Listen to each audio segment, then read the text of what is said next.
I found out my sister was actually my biological mother, and my parents had been lying to me my whole life. Hit that subscribe button while we dive into this mess of a story. I don't know if I'll ever fully process what happened. It feels like my entire life has been a lie, and the worst part is, I didn't even realize it until I was 25 years old. Everything I thought I knew about my family, my past, and my relationship with my sister was turned upside down in a matter of seconds. The truth came out when I found a box of old photographs in my parents' attic. It wasn't anything special at first, just some dusty old boxes that hadn't been touched in years. I was looking for some childhood photos to use for a scrapbook, but what I found instead wasn't something I could ever have prepared myself for.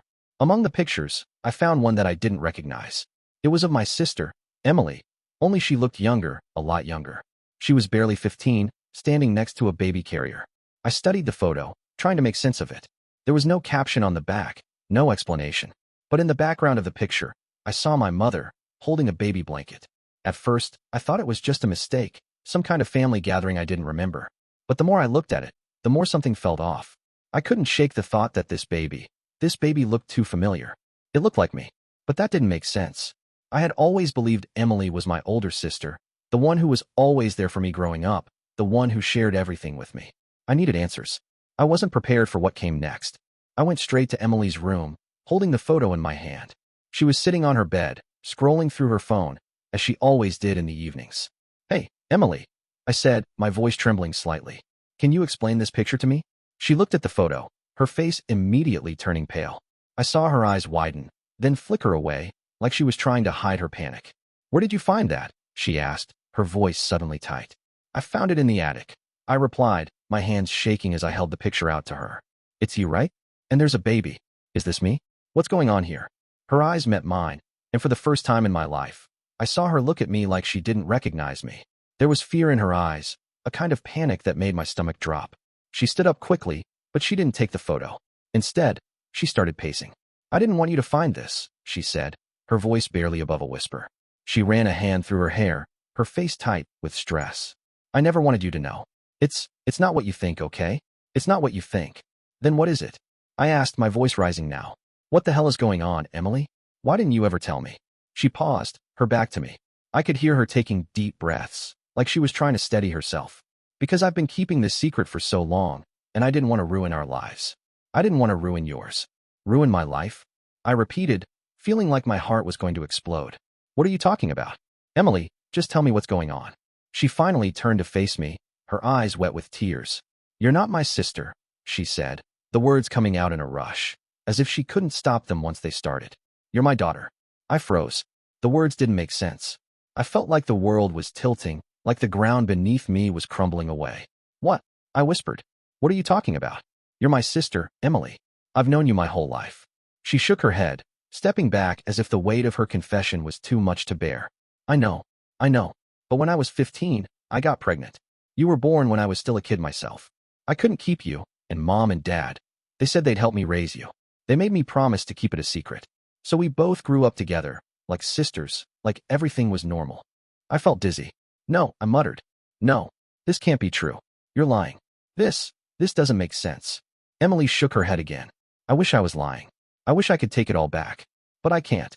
I gave birth to you, and Mom and Dad told everyone you were their child. They said you were mine, but they didn't tell anyone the truth. They didn't want anyone to know." I collapsed onto the bed, unable to stand anymore. My head was spinning, and I couldn't breathe. My own sister, no, my biological mother, had been living this lie with me, and I hadn't known. I hadn't known that she had given me up, that the woman I had grown up with as my older sister was actually the one who had brought me into this world. "How could you?" I whispered. "How could you hide this from me for so long? You let me believe we were sisters, Emily. You let me believe everything." "I know," she sobbed, her hands covering her face. "I didn't want to, but I had to. Mom and Dad made me. They said it was for the best. They said you would be better off if you thought I was your sister, if you grew up with the family we had already created. They made me keep the secret, Sarah. I didn't have a choice." I felt like the floor had just been ripped from underneath me. I had lived my entire life thinking one thing, only to have it ripped away in a matter of seconds. Everything I thought I knew, everything I had believed about my family, had been a lie. My sister, the person I loved and trusted the most, had been keeping the most devastating secret from me. And now, the truth had come crashing down. "Why now?" I asked, my voice breaking. "Why tell me now? After all these years?" I couldn't hide it anymore, Emily said, her voice cracking. I knew you deserved to know the truth. You deserve to know who you really are, who I really am. I just couldn't keep lying to you. I looked at her, my heart torn between anger, confusion, and a deep sadness I couldn't even begin to explain. I don't know what to say, Emily. I don't know how to process this. You don't have to say anything right now, she said quietly, stepping toward me. I know this is a lot, but I needed you to know. I couldn't keep it from you anymore. I felt the weight of her words. I didn't know how to feel about any of this. My world was shattered, and I didn't know if I could ever pick up the pieces. I had so many questions, so many emotions, and they all seemed to crash over me at once. But the one thing I knew for sure, my life was never going to be the same again. I spent the next few hours in a haze. It was like the world around me was moving too fast, and I was stuck, frozen, in a nightmare I couldn't escape. The gravity of Emily's words weighed on me, and I couldn't make sense of any of it. My mind was racing, jumping from thought to thought, but nothing felt real. It was as if I had just learned that the life I had been living was a carefully constructed lie. Your mom and dad, they made you keep this from me? I asked again, needing to hear it one more time. Maybe if I said it out loud, it would make more sense. But it didn't. Emily nodded, her eyes still filled with tears. They told me it was for your own good. That you'd be better off growing up thinking we were just sisters, not mother and daughter. They said you'd have a better life with that kind of family dynamic. I shook my head in disbelief. So, all those years, all the moments we shared, the memories I thought we had as sisters, they were all built on a lie. Emily reached out, but I pulled back. Don't touch me, I said, my voice tight with emotion. I didn't know what I wanted from her. Comfort? Answers? The truth was, I wasn't sure I wanted anything from her. The trust one had once placed in her was gone, and I didn't know how to deal with it. I'm sorry, Emily whispered, tears streaming down her face. I never wanted to hurt you. I never wanted to lie to you. But I didn't have a choice. I stared at her, my heart heavy with anger and confusion. You had a choice, Emily. You could have told me the truth. You could have told me I was your daughter, not your sister. I deserve to know. I know, she whispered. But I was so scared. Scared of how you'd react. Scared of what mom and dad would do if I told you. Tell me. I repeated, my voice rising. What was there to tell? You could have been honest with me from the start. You could have been my mom, and I could have known the truth. I deserved that much. The tears that had been in Emily's eyes now fell in torrents, and she stepped back, clutching her arms tightly to her chest. I was just trying to protect you, she said quietly. From the pain, from the shame. But I see now that I made the wrong choice. I shouldn't have kept this from you. I should have told you everything. I shook my head, feeling like my world was crumbling. How could you think that keeping this from me was protecting me? You took away my right to know the truth. You took away my whole life. And now I don't know who I am anymore. I never meant for any of this to happen, Emily whispered, her voice trembling. I never thought it would get this far. I thought I could handle it. But now I realize I've hurt you more than I ever could have imagined. I was still in shock, barely able to process what I was hearing. You gave birth to me, I said, my voice barely a whisper. And then you let me grow up thinking you were my sister. All that time, I was living in a lie, and you were there, hiding the truth from me. How could you do that? Emily couldn't answer. She just stood there, sobbing silently, as the weight of what had happened settled in the room between us. I stood up abruptly, my mind racing. I had to get out. I needed space. I couldn't stay here, not with her, not with all the lies hanging in the air like a suffocating cloud. I need to go, I said quickly, my voice cracking. I need some time to think. Emily looked up, her face desperate.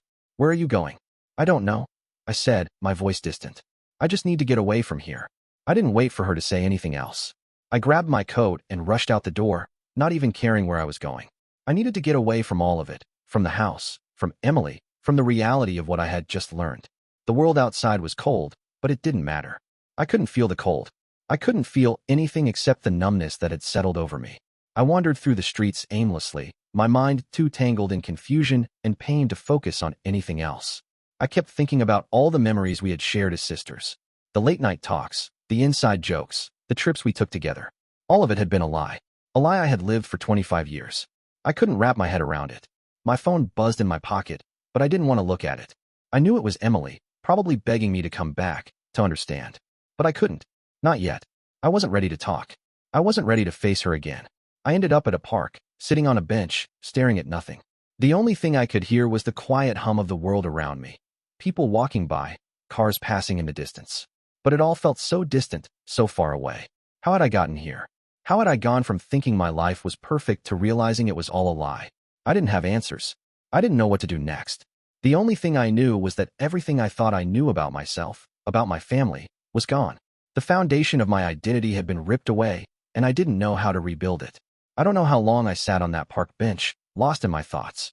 The cold air nipped at my skin, but I hardly noticed. My brain was in overdrive, trying to process the impossible reality of the situation. My whole life had been a lie. Emily wasn't my sister. She was my mother. The person I had loved, laughed with, and shared my life with wasn't who I thought she was. The implications of that felt like a 1,000-pound weight pressing on my chest, and no matter how I tried to make sense of it, I just couldn't. I didn't even know where to go. Everything in my life had been built around the idea of my family as it was, my parents, my sister, the normal, loving household I had come to expect. But now, it was all shattered, like broken glass I couldn't piece back together. I pulled my phone out, seeing a dozen missed calls from Emily, and an alarming number of texts begging me to come back, to talk to her. The most recent one read, "Please, Sarah, I can't lose you. I know this is a lot, but I'm here for you. Let's talk. I'll tell you everything." I stared at the message, my thumb hovering over the screen, but I didn't reply. I couldn't. Every word she said felt like an echo of the lie she had been living. How could I trust her now? How could I even begin to understand what she had done to me, to us, to the family I thought I knew? I got up from the bench and started walking again, not caring where I was going. My mind was a swirl of confusion and anger. It wasn't just Emily I was angry at, though, yes, I had every right to be furious with her. It was my parents, too. How could they let this happen? How could they allow a lie of this magnitude to go on for so long? They had known. They had known the truth and had let me live my life, believing something entirely different. I pulled into the nearest coffee shop, more for the comfort of the warm space than for the drink itself. I needed time to think, time to breathe, but no matter what I did, the truth was suffocating me. I couldn't get the image of Emily, or rather my mother, out of my mind. It was hard to even think of her as anything other than my sister, the woman who had been there for me my whole life. How do I move forward from this? How do I process this betrayal when the one person who had been my constant wasn't even the person I thought she was? As I sat down at a corner table, my phone buzzed again. This time, it was my mom. I hesitated before answering. Part of me wanted to throw the phone across the room. What could she possibly say? After all, she had been in on this. She had known, and yet, she let me live in the dark. "Hello," I said, my voice barely audible. "Sarah," my mom's voice crackled over the line. "Sweetheart, I know you're hurt right now, and I know you're confused. But please, let me explain." "Explain?" I echoed, my voice sharp. "What is there to explain, Mom? I've been living a lie my entire life. How do you explain that? Please, just let me talk," she begged. "I never wanted you to find out this way. It was never supposed to go this far. But you have to understand, we did this because we thought it was best for you. We thought if you knew the truth too soon, it would hurt you more. I don't care about your intentions." I snapped, my frustration boiling over. "You and Dad should have told me the truth, Mom. I had the right to know. I had the right to know who my real family was, not to be kept in the dark all these years." "I know, honey," she said softly. "But we were trying to protect you. We thought it was better this way. We thought that raising you as our own daughter would give you a better life. We thought it was what you needed, what you deserved." I was silent for a moment, the weight of her words sinking in. "So what? You thought lying to me my entire life was the answer? You thought I'd be okay with this?" She sighed heavily on the other end. "We thought you wouldn't understand. We thought we could give you the life you deserved without you having to live with the consequences of what happened when Emily was so young. She was just a child herself, Sarah. She couldn't take care of you, but we could. So what now?" I asked, my voice hollow. "What happens now that I know the truth? What happens now that everything I thought I knew is gone?" "We'll talk more when you're ready," my mom said, her voice softening. "But I want you to know, we love you. You've always been our daughter. Nothing will ever change that." I shook my head, trying to steady my breathing. My hands were trembling, and I felt like I was suffocating. "I don't know if I can do this, Mom. I don't know if I can just go back to pretending everything is fine." "I understand," she said gently. "Take the time you need. We'll be here when you're ready." I ended the call and sat there for a while, staring out the window, letting the tears come. There was so much I didn't know, so much that had been hidden from me. I wasn't sure what to feel anymore. Anger? Betrayal? Confusion? It was all of it, a messy storm of emotions I couldn't untangle.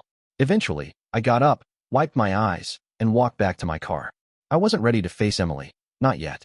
I didn't know if I ever would be. But I knew that somehow, I had to make sense of all this. I had to find a way to rebuild my life, to reclaim who I was in the face of this impossible truth. The days that followed were a blur of emotional turmoil. I tried to keep myself busy, work, errands, anything to keep my mind occupied, but nothing seemed to stop the racing thoughts. Every time I looked at Emily, I saw her differently. It was hard to look at her without seeing the mother I never knew I had. The woman who had given me life but had kept me in the dark for so long. The woman who had pretended to be my sister. We didn't speak much after that night. Emily tried to reach out to me a few times, but I couldn't bring myself to answer her calls. What was there to say? Every time she texted me, I just stared at the screen, my fingers frozen. I wasn't ready to face her. I wasn't ready to deal with the person who had been hiding the most significant truth of my life.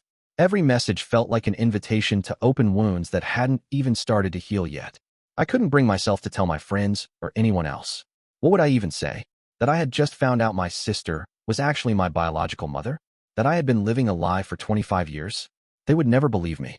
Hell, I could barely believe it myself. How could I explain something so outlandish? Eventually, Emily showed up at my apartment. I was standing at the window, staring at the city below, lost in my thoughts when I heard the knock on the door. My stomach dropped. I had been avoiding her, hoping that some time apart would help. But there she was, standing in the hallway, her face flushed with worry and regret.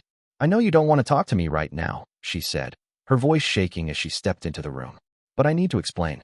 I need you to understand that I never wanted any of this to happen." I looked at her, my heart still heavy. I wasn't ready to hear any more explanations. I wasn't sure I would ever be ready to accept the truth, but at least I owed it to myself to listen. "Why did you keep this from me?" I finally asked, my voice raw from everything I had been holding in. "How could you do that to me, Emily? You let me believe we were sisters, and now I don't even know who I am anymore. I don't know who you are anymore." She stepped closer, her eyes filled with tears. "I was just a kid, Sarah. I was 15, and I was terrified. I couldn't tell you. I couldn't even tell Mom and Dad at first. They promised me they would help me, that we would raise you together. They said you'd be better off thinking we were sisters, that we could all live a normal life. I didn't want to hurt you. I didn't want to lose you.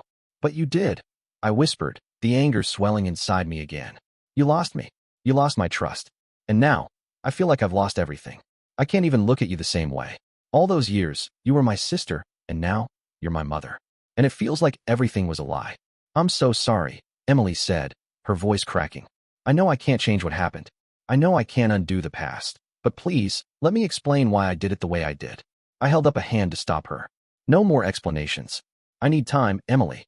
Time to process all of this. I need time to figure out what I feel, what I need." She nodded, her face full of pain. "I understand. I know I've hurt you.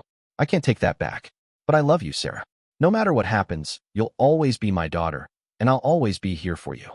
I don't know if I can forgive you for this," I said, my voice trembling. "I don't know if I can ever look at you the same way again." She nodded again, her tears falling freely now. "I don't expect you to forgive me right away. I just want you to know that I'm here, whenever you're ready." I looked at her for a long moment, then turned away. "I need to be alone." She didn't argue. She simply turned and walked out, leaving me in a silence that felt deafening. My life had been turned upside down, and I wasn't sure how to put the pieces back together. I didn't know if I ever would. The next few weeks were painful, to say the least.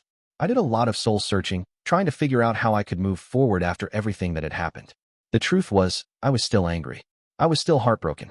I couldn't shake the feeling that everything I had believed in was a lie, that the foundation of my identity had been built on false pretenses. But slowly, I began to find clarity. I started seeing a therapist, someone who could help me process the anger, the pain, the confusion. It wasn't easy, but it helped. Talking to someone who wasn't involved in the situation allowed me to see things more objectively. I had been hurt. I had every right to feel betrayed. But I also had the power to decide how I wanted to move forward. After a few weeks of space and introspection, I reached out to Emily. I wasn't ready to completely rebuild our relationship, but I was ready to start the healing process. I texted her one simple message. "We need to talk." We met at a park, a neutral space where we wouldn't be confined by the walls of our homes. Emily was waiting for me when I arrived, her eyes full of hope and fear. She was still my mother, the woman who had given me life, but she wasn't the person I had grown up with. The road to healing wasn't going to be easy, but I was willing to try. "I don't know if I'll ever be able to fully forgive you," I said as we sat down on the park bench, the words feeling like an admission of something I wasn't sure I could do. "But I'm willing to try. For me. For us. I don't want to carry this anger anymore." Emily's face softened, and she nodded. "I understand. I know I don't deserve your forgiveness, but I'll do whatever it takes to earn it." And in that moment, I realized something. Maybe I didn't need to forgive her all at once. Maybe forgiveness was a process, something that took time. Maybe it was okay to take it one step at a time, to heal at my own pace. I don't have all the answers, I said, my voice quiet now, but I'm willing to work on this. I'm willing to rebuild our relationship, but it's going to take time. Emily reached out and took my hand. I'll wait for you, Sarah. I'll be here when you're ready. I didn't know what the future held. I didn't know if Emily and I would ever have the relationship we once did, or if we'd build a new one. But for the first time in weeks, I felt a little bit of peace. I was taking control of my life again. The truth was painful, but it also gave me the opportunity to rebuild. And maybe that's what life was about, finding strength in the most unexpected places, even when everything seemed to be falling apart.